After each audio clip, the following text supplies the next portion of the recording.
When Saul's son heard that Abner was dead in Hebron, his hands became feeble, and all the Israelites were troubled. Saul's son had 2 men who were captains of raiding bands. The name of one was Baanah, and the name of the other Rechab, the sons of Rimmon the Beerothite, of the children of Benjamin. For Beeroth also is considered a part of Benjamin, and the Beerothites fled to Gittaim and have lived as foreigners there until today. Now Jonathan, Saul's son, had a son who was lame in his feet. He was 5 years old when the news came about Saul and Jonathan out of Jezreel, and his nurse picked him up and fled. As she hurried to flee, he fell and became lame. His name was Mephibosheth.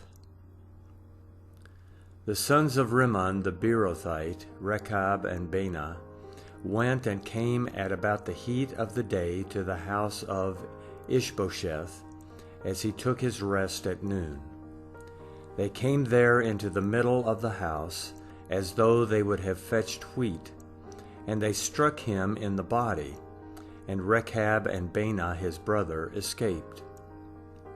Now when they came into the house as he lay on his bed in his bedroom, they struck him, killed him, beheaded him, and took his head, and went by the way of the Arabah all night. They brought the head of Ishbosheth to David to Hebron, and said to the king, Behold the head of Ishbosheth, the son of Saul your enemy, who sought your life. Yahweh has avenged my lord the king today of Saul and of his offspring.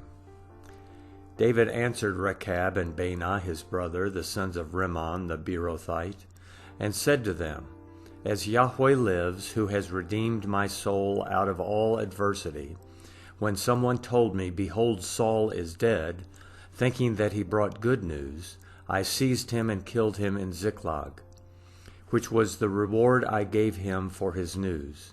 How much more when wicked men have slain a righteous person in his own house on his bed, should I not now require his blood from your hand and rid the earth of you?